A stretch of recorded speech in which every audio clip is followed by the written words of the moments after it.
Hello à toutes, hello à tous et bienvenue dans ce premier épisode, cet épisode pilote de ce qui devait s'appeler Live Brouillon au début, mais finalement qui va s'appeler KP Family and Friends.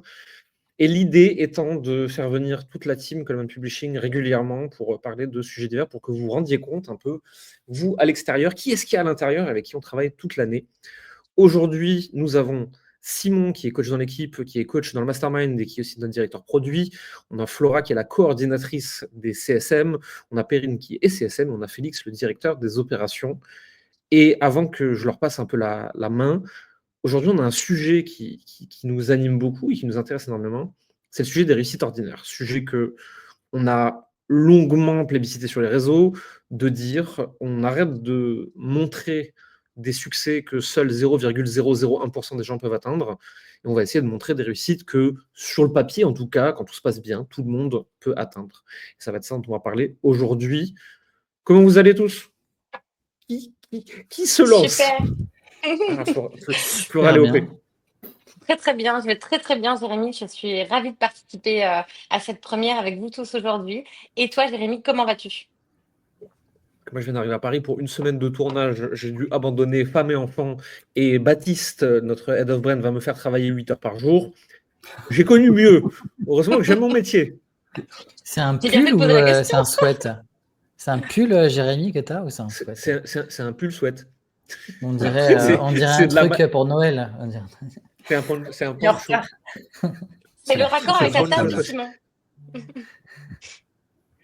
Est-ce que quelqu'un veut commencer à nous partager son point de vue peut-être sur les réussites ordinaires et en quoi c'est important? Flora, vas-y, yes. Ok, je me lance. Eh bien, moi, j'avais envie de vous parler, si on parle des réussites ordinaires aujourd'hui, eh bien, c'est un peu de tous nos clients. Parce que oui, c'est la majorité de nos clients qui rencontrent justement ces réussites ordinaires qu'on veut vous parler aujourd'hui. Et comment elles se passent, en fait, c'est tout simple. Donc, ce sont des personnes comme vous, peut-être, qui nous écoutez aujourd'hui et qui allaient intégrer le programme, qui commencent donc la découverte du programme, et qui disent, ah, c'est ça, ok, super, ils se lancent, etc., etc. Et à un moment donné, où ils ont un doute. Voilà, c'est ce qu'on rencontre quand on est entrepreneur, je pense. Quel que soit le business, quel que soit notre âge, quel que soit le domaine dans lequel on est, je pense qu'on rencontre tous des doutes à un moment donné, personnellement ou professionnellement. Et ces personnes, donc, ils sont dans ce moment de doute qu'on traverse tous. Et à ce moment-là, il se passe quelque chose d'extraordinaire, c'est que déjà, ils ont des super coachs, success managers qui sont là pour les rassurer, leur expliquer que ça va bien se passer, pourquoi, comment, et aussi leur dire que nous aussi, on croit en eux. Et au final, dans ces moments de doute, une semaine après ou 15 jours après, ils réalisent leur première vente, voire même parfois deux ventes d'un coup. Et là, c'est super parce que finalement, ils atteignent le début de leur objectif pour lequel ils sont rentrés dans l'accompagnement. Et moi, je trouve ça super à chaque fois et c'est ce qu'on vit très régulièrement. Vraiment, c'est top. Et d'ailleurs, juste avant qu'on démarre, tu nous parlais en off d'une cliente, alors on va pas donner son nom bien évidemment, mais qui, elle, a eu des moments de doute, des moments de blocage. Et alors, elle nous a fait réussite ordinaire, réussite atypique, puisque tout s'est envolé d'un coup. Par contre, Ouais. tu vois, j'aimerais te poser une question, toi qui accompagne nos clients au quotidien. Est-ce que les réussites atypiques, les réussites fulgurantes, celles qui arrivent une fois sur 100, une fois sur 1000, est-ce que c'est des gens qui doutent moins? Pas du tout. Pas du tout parce que j'ai d'autres clientes, alors je vais pas les nommer ici parce que pour l'histoire de confidentialité, mais vraiment pas du tout. C'est des personnes qui ont douté aussi très fort, peut-être même plus parfois que d'autres. Pas du tout. Je pense qu'il y a juste un moment donné où ils ont compris que la méthode fonctionnait, mais aussi ils ont pris confiance, et ça c'est le plus important, en leur capacité à réussir. Et là, ils ont continué en fait leurs actions, ils ont continué à itérer. Et c'est là qu'ils ont obtenu leurs premiers résultats. Et ensuite, en obtenant leurs premiers résultats, ils ont compris que ils avaient réussi quelque chose et qu'ils allaient pouvoir recommencer cette erreur, j'ai envie de dire. Voilà, ils ont pu recommencer et recommencer. Et finalement, ça s'enchaîne. Et après, on a ces clients donc, qui jump, bien sûr, sur l'accélérateur. Et ensuite, on leur ouvre grand la porte du mastermind d'argent qui est la suite et ce qu'on souhaite à tous. Et c'est dingue. Mais oui, non, pour répondre clairement à ta question, les personnes qui sont dans le mastermind argent ont douté autant, sinon plus que les réussites ordinaires. C'est intéressant parce que moi je note quelque chose et tu me remontes que tu as observé la même chose, c'est que de toute façon, tout commence à un moment par un espèce d'acte de foi, de dire j'ai une méthode en face de moi, que ce soit celle que nous on transmet chez KP ou d'autres méthodes, hein, et tu dis ça n'a pas trop l'air de marcher leur truc, mais je vais y aller. Je vais y aller, je vais faire confiance, je vais oser, je vais essayer. Et souvent, ça finit bien quand même. Exactement, c'est tout à fait ça. Félix? Ouais, je me Félix, tu souviens voulais d'une rebondir, cliente qui nous disait ouais, votre méthode, au début, en rentrant dans le programme, j'y crois pas du tout.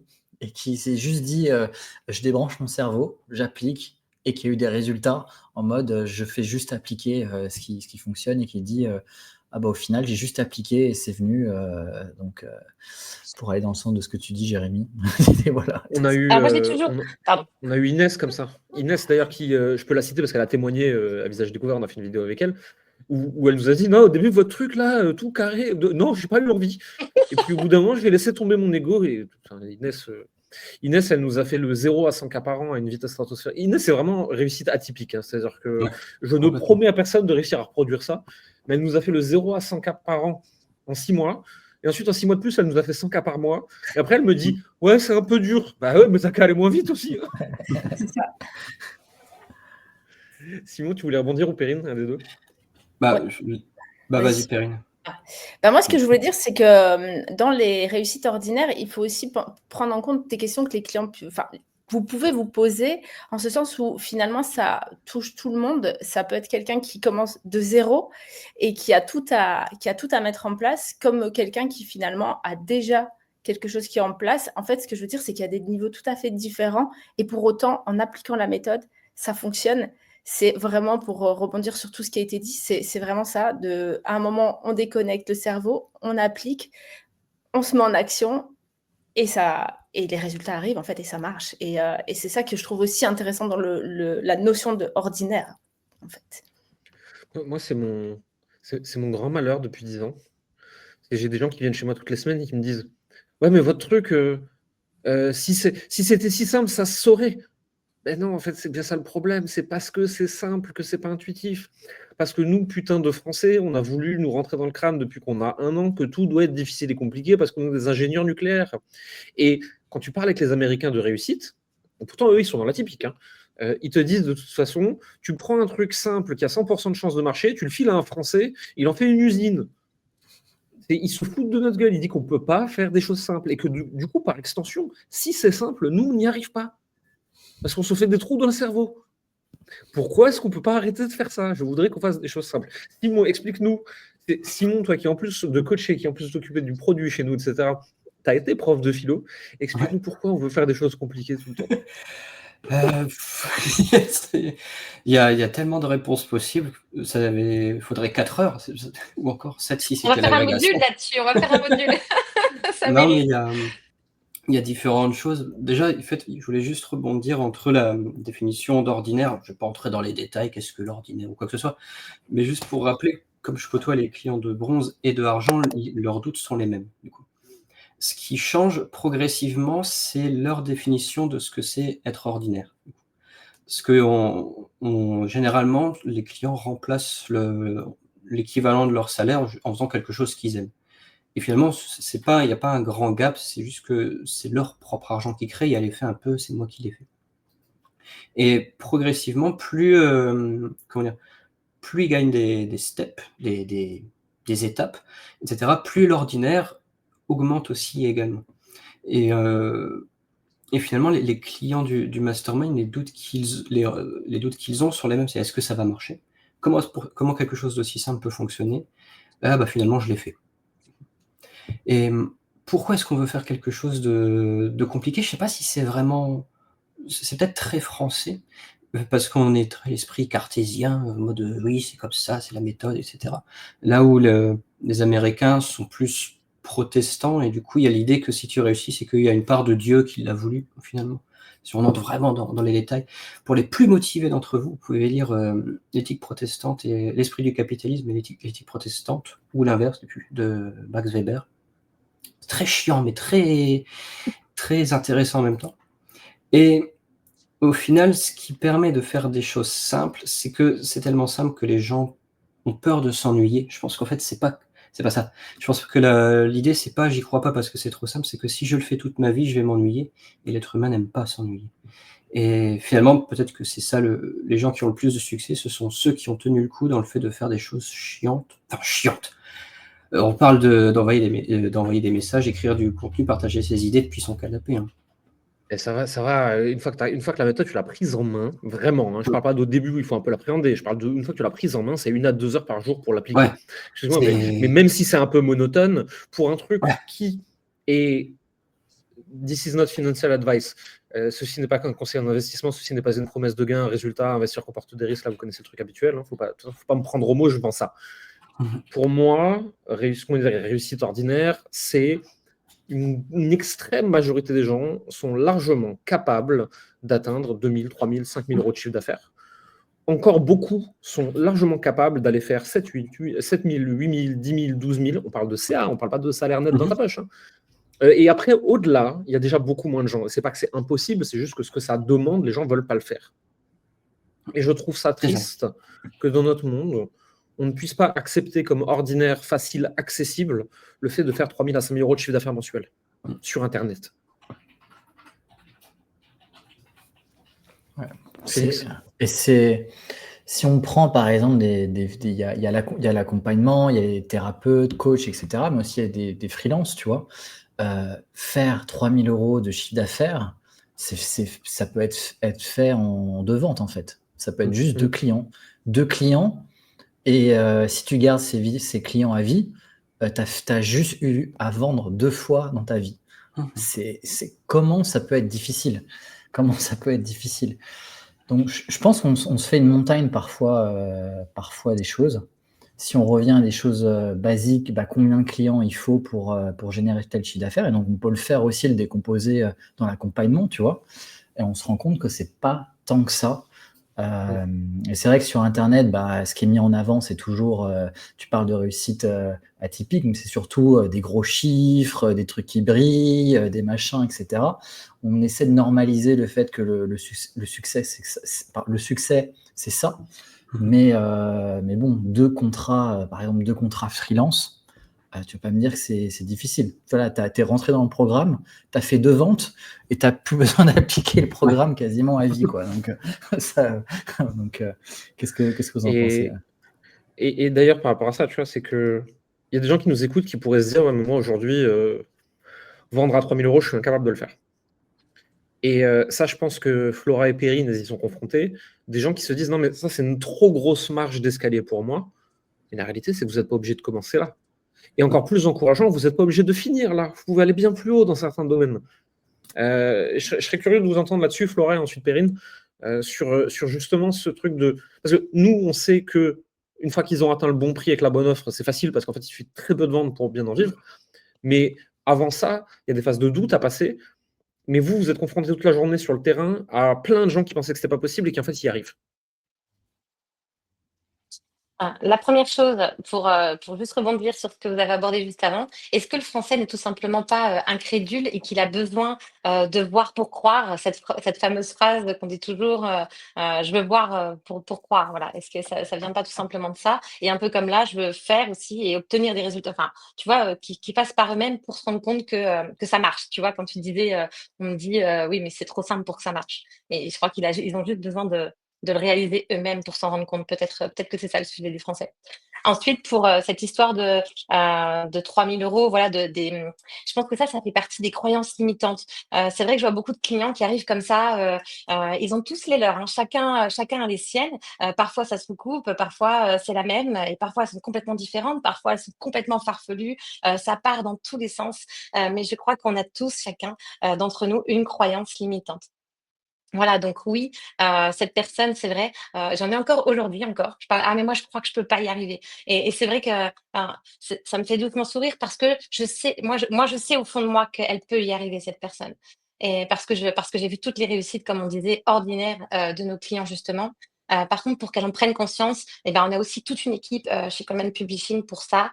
Voilà, parfois, j'arrive à lui en faire prendre conscience et parfois, je l'envoie, en flash avec mes maîtres, je l'envoie en permanence, voilà, pour que, elle ait un expert en face et ensuite en général quand elle revient c'est: «Ah ouais mais oui, Mais oui, et là, tout change. En fait, c'est juste une histoire de démonter cette croyance. Et ça, c'est possible. Et ça se fait facilement en plus, mais il faut avoir le déclic. Je pense que, et ensuite je te passe la parole, Perrine. Ouais. Nous, on a une facilité que nos clients n'ont pas encore. C'est que on a vu des centaines de personnes nous dire oui, mais pour moi, c'est pas possible, et y arriver. Et c'est toujours avec les mêmes peurs, et c'est toujours avec les mêmes blocages, et c'est toujours avec les mêmes déclics, et c'est toujours avec les mêmes résultats. Et nous, on a ce recul où c'est facile, et en fait, c'est quelque part, c'est ça notre job, hein. C'est de faire en sorte qu'ils arrivent à voir le monde du business avec nos lunettes à nous. Perrine, qu'est-ce que t'en penses? Raconte-nous. J'en pense bien, je suis tout à fait d'accord avec ça et je vous rejoins tous les 2 parce que pour le coup, j'ai encore eu moi aussi, une cliente qui m'a dit ça tout à l'heure: «Non, je peux pas, non, je pense que» et il y a ce paradoxe, je pense que je peux pas, mais à la fois, ça les vaut, tout ce que je mets dans mon accompagnement, ça les vaut et c'est tellement ça parce que je pense que le point est là aussi, cette question de la valeur perçue et de leur propre valeur et de ce qu'ils peuvent, justement donner dans leur accompagnement et après c'est une question de steps, chacun va y aller à son rythme mais effectivement, on a les outils, on a l'équipe pour ça et on se rend compte que oui, comme tu dis au départ, c'était pas comme tu dis Jérémy, au départ, ça leur paraissait pas possible mais quand ils commencent à voir avec nos lunettes, nos yeux à nous, petit à petit, ces croyances, elles sont dégommées et surtout, chacun en allant à son rythme parce que peut-être ça va commencer par un prix qui est un investissement qui est plus abordable pour eux et puis step by step, ils vont pouvoir augmenter et ils vont être à l'aise avec ça parce qu'ils vont vraiment prendre conscience de leur valeur et du coup de convaincre aussi de cette valeur qu'ils ont à donner et c'est hyper intéressant et c'est beau à voir même parce qu'on voit vraiment cette évolution. Donc oui, on y est confronté régulièrement, mais c'est d'autant plus intéressant de voir la progression de nos clients. Je vais rebondir là-dessus. Merci beaucoup, Perrine, parce que je vais ajouter que c'est vrai que c'est ce que ça rejoint. Je crois que je l'ai dit au départ, mais j'en suis pas certaine, que on croit plus en eux que eux-mêmes ne croient en leur réussite. Tu vois, il y a ce côté-là vraiment qui est très fort où nous on sait qu'ils sont capables de réussir, mais parfois plus que eux-mêmes. Voilà ce que je voulais ajouter. Ouais. Une chose que j'ai Simon, comment ça se observée. manifeste chez toi? Ou Félix, vas-y. Non, vas-y, Félix. Une chose que j'ai observée chez nos clients, c'est que parfois, ils prenaient le feedback au mauvais endroit pour ajuster leur cible. Et à partir du moment où tu trouves ta cible, tout est aligné, tout est facile. Et ce qui se passe, c'est que sur Internet, quand tu vas entrer en contact, tu vas avoir des gens qui vont être intéressés, qui vont avoir du feedback positif vis-à-vis de ce que tu donnes, et il y a des gens qui vont avoir du feedback négatif par rapport à ce que tu fais. Et l'être humain est fait comme ça, on a un biais de négativité, on va plus être affecté, on va plus avoir son attention qui est attirée par ce qui est négatif. Et donc, si je reçois un commentaire, quelqu'un qui va dire que mon offre c'est pas bien ou que mon offre c'est trop cher, etc., je remarque qu'il y a certains de nos clients qui vont prendre ce feedback très à cœur et se dire il faut que je baisse mes prix, etc. et tout ça, alors qu'à côté, ils ont du feedback positif, des gens qui leur disent mais c'est super ce que tu fais, ils ont des clients qui ont des résultats, etc. Et finalement, le négatif est beaucoup plus important. C'est comme si un négatif allait, contrebalancer 3 feedbacks positifs. Et l'erreur, ça serait d'écouter, en fait. Ça serait d'écouter ça. Voilà, je ne sais pas ce que vous en pensez. Je vais rebondir un peu dessus. J'ai l'impression d'être un hologramme avec mon fond qui bug un peu. Mais je suis bien là, regardez, hop, c'est moi. Ce qui se passe, en fait, par rapport à... C'est toute une question de valeur qui se joue ici à travers la relation qu'on a avec nos clients. C'est que on leur a pas permis de croire en eux, parce que très peu de personnes, finalement, dans notre société, nous permettent de croire en nous. Généralement, on s'est même vu comme quelque chose d'autant, quelqu'un qui est un peu trop sûr de lui, qui dira mais comment ça il ose croire en lui, il n'a pas honte celui-ci. Et finalement, à travers cette perte de croyance en soi, c'est l'estime de soi-même qui est du coup finalement aussi touchée. Et donc, je trouve qu'à travers nos échanges, ce qu'on leur permet aussi, en dehors d'avoir un business qui tourne, c'est de rehausser l'estime qu'ils ont d'eux-mêmes et par conséquent l'amour qu'ils ont aussi auprès d'eux. Et même par des gestes du quotidien, le fait de se faire un bon repas, le fait de mettre les vêtements qu'on a envie de mettre, se coiffer, enfin c'est tous des gestes qui semblent anodins, mais une fois qu'on les fait, on se dit que ça en vaut la peine, parce qu'on se dit que j'en vaut la peine. Et c'est ça que je trouve qui est beau aussi dans la transformation qu'on apporte. Je discutais sur Telegram ce matin avec un de nos clients qui me disait, je suis dans le sport, pas rentrer dans le détail de sa cible, je vends à 1200 €, c'est super cher. Il y a des célébrités qui vendent 500 €. Et effectivement, tu vois, c'est juste un problème de référentiel. Parce que moi, ce que je lui ai répondu, et c'est vraiment ce que je pense, hein, j'ai un client dans le mastermind qui vend 4 fois plus que toi en termes de prix et qui en vend au kilo. Donc, de toute évidence, c'est pas le prix le problème. Et c'est systématiquement comme ça. C'est effectivement une prise d'information au mauvais endroit. Si je regarde ce qui me confirme que je ne vais pas y arriver, je suis persuadé que. Si je regarde ce qui me confirme que je suis trop cher, je suis persuadé que. Si je regarde ce qui me dit que ça ne devrait pas se passer comme ça, c'est ce qui va se passer. Et en fait, je pense que c'est la plus grosse erreur des entrepreneurs qui débutent, c'est de se concentrer sur toutes les informations qui leur confirment que ça va marcher. Là, récemment, on vient d'avoir la loi budget qui est passée en France à grand coup de 49.3 et le plafond de TVA micro-entreprise qui a changé. Enfin, c'est le bordel. Et je vois toutes les micros de France et tous les influenceurs freelance, machin truc, en train de hurler qu'on va tous mourir. Ben non, en fait. Alors, tous ceux qui vendent à des pros, ça ne changera rien. Rien du tout. Vous allez devoir gérer une déclaration de TVA. C'est casse-couille, effectivement. À part ça, rien. Et tous ceux qui vendent à des particuliers, en fait, vous êtes obligé de leur imputer le prix dessus, parce que sinon vous perdez 20% de chiffre d'affaires et vous allez mourir. Et si vous n'êtes pas capable d'augmenter vos tarifs de 20%, même avec de l'apport de valeur, vous avez un problème bien plus grave, le problème de la TVA. Et foncièrement, c'est comme une discussion que j'ai régulièrement avec Félix, où dès que je regarde un peu trop de youtubeurs expatriation et finance de l'effondrement, je dis Félix, tu te rends pas compte, il faut quitter la France, ils ont augmenté les impôts de 3%. Et Félix me répond, Jérémy, ta structure est bien optimisée, les 3%, tu ne vas pas les sentir. On va effectivement les payer, c'est vrai, ça fait chier, hein, mais tu ne vas pas les sentir. Ça ne va rien changer à ton quotidien. Ah, d'accord. Et à chaque fois que j'arrête de regarder ces youtubeurs qui parlent de la fin du monde financier, bah, d'un coup, je suis plus détendu et en fait, je n'ai pas plus ou moins d'argent à la fin de la journée, selon si j'étais plus ou moins stressé. Et je suis curieux de votre avis là-dessus à tous, parce que vous l'avez tous expérimenté.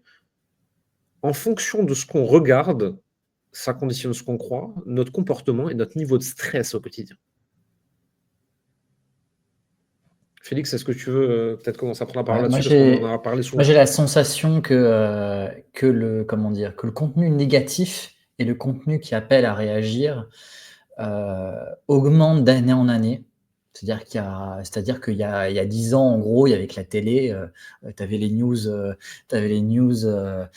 du 20h, etc. Machin était tué, quoi. Maintenant, c'est plus ça. T'as 10 vidéos qui te pop sur YouTube en te disant que c'est la fin du monde, que voilà, qu'il se passe ci, qu'il se passe ça, etc. Et c'est terrible. C'est terrible en termes d'environnement. On n'est pas programmé pour subir émotionnellement ce que ça nous apporte. Ça nous pousse à réagir, ça nous pousse à s'indigner, ça nous pousse à... Et c'est pas compatible avec le fait de déployer une activité, d'être positif, d'aller chercher des clients, d'aller accompagner des gens vers un mieux. Pour tout ça, il faut rester dans une forme d'optimisme.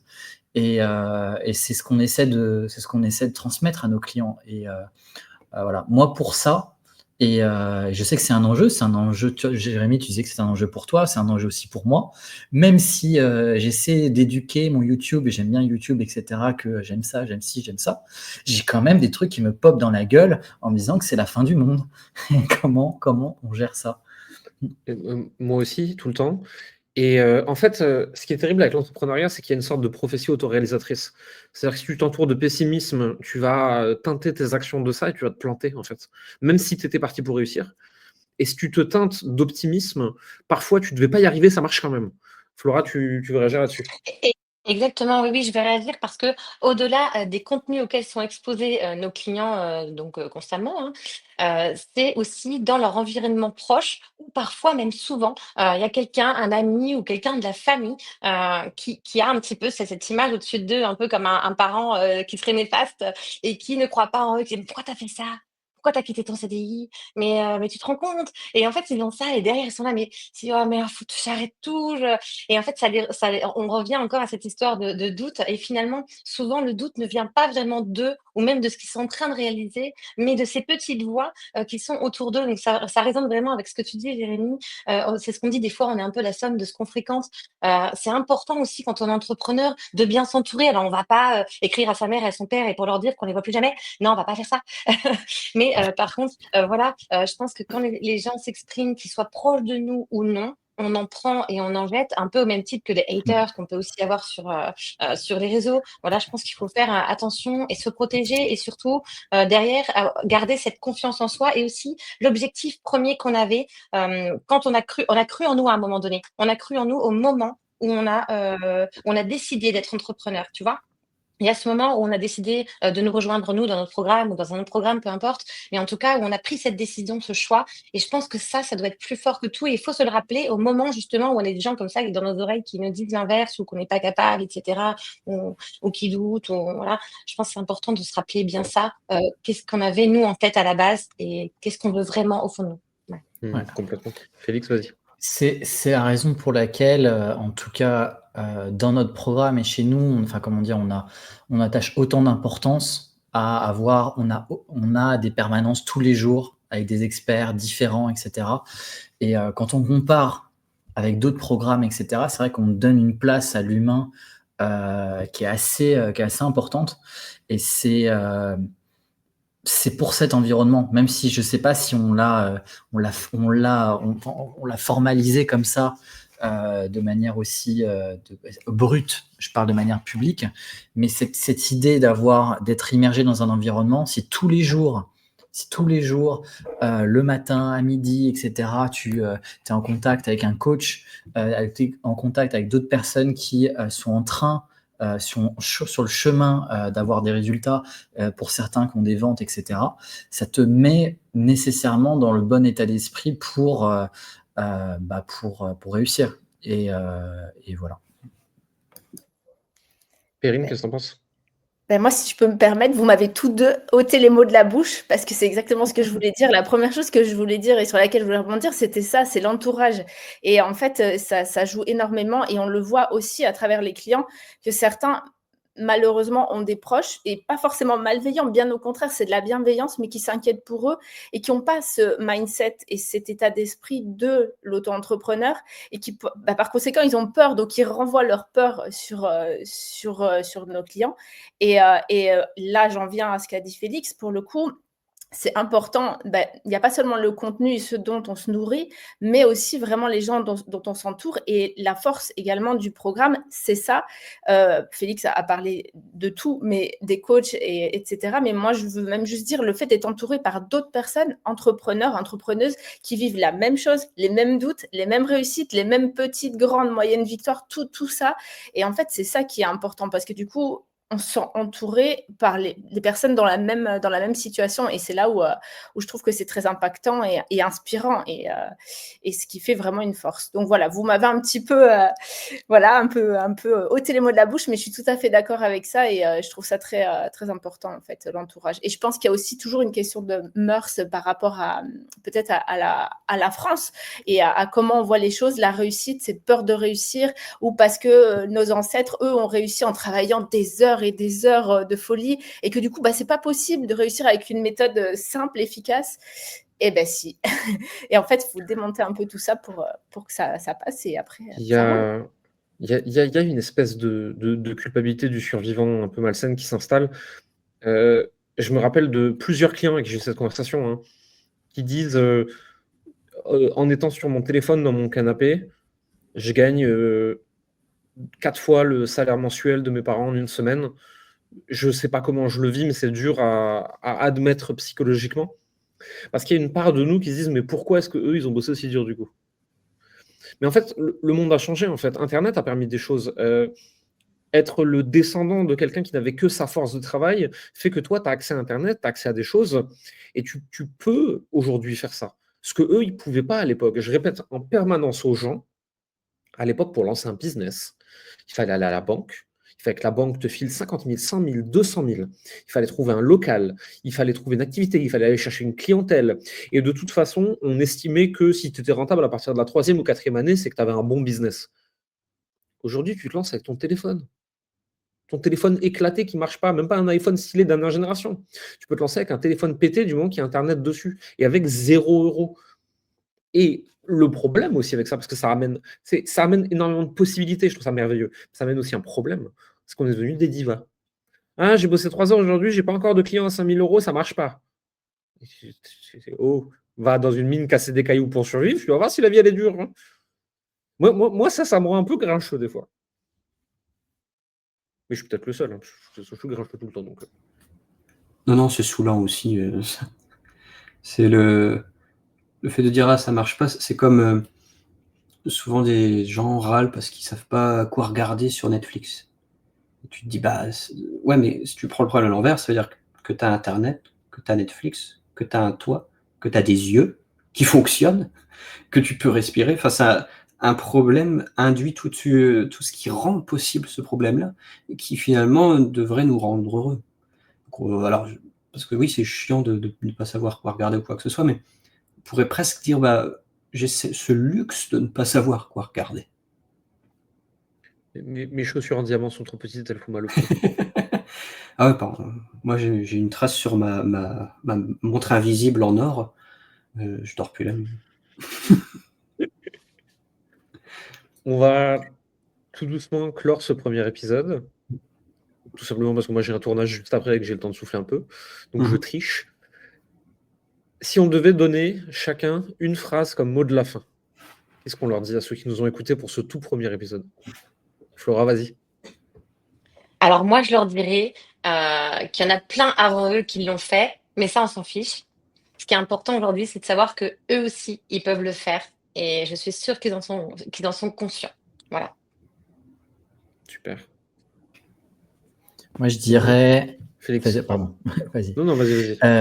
Moi, je dirais béni soit Internet. C'est vrai que on parlait d'environnement et en France, on a la sensation que d'année en année, ça va être plus difficile. Voilà, il y a plus de croissance, machin, les taxes montent ou je sais pas quoi, etc. Et en fait, se rendre compte qu'on est dans une époque merveilleuse avec Internet et que ça n'a jamais été aussi facile de développer une activité indépendante grâce à l'exposition des réseaux sociaux, d'Internet, etc. Et juste prendre conscience de ça, c'est déjà éliminer un peu sa vie et son chemin dans l'entrepreneuriat.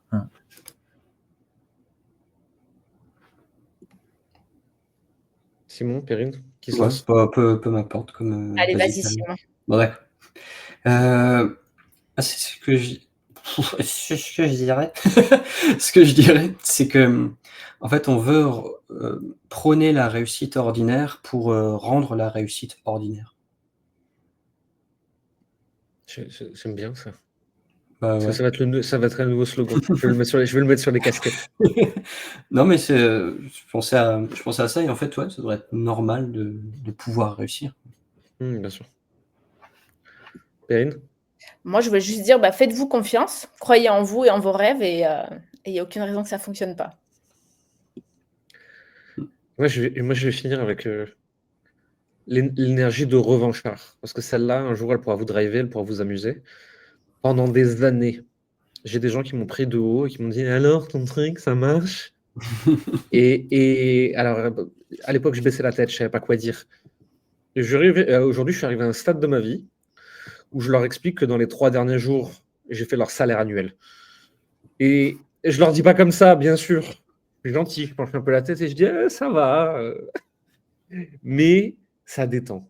Et un jour, vous serez dans ces situations quand les gens vous diront c'est ton truc, ça marche. Vous allez dire oui, ça marche très très bien. Ça marche mieux que le tien. Et maintenant, t'arrêtes de me poser ta question à la con. Spécial repas de Noël. Merci à tous pour nous avoir écoutés pour ce premier épisode. J'ai hâte de vous voir pour le deuxième. Merci à tous. À très bientôt. Ciao, ciao tout le monde. À Salut. bientôt.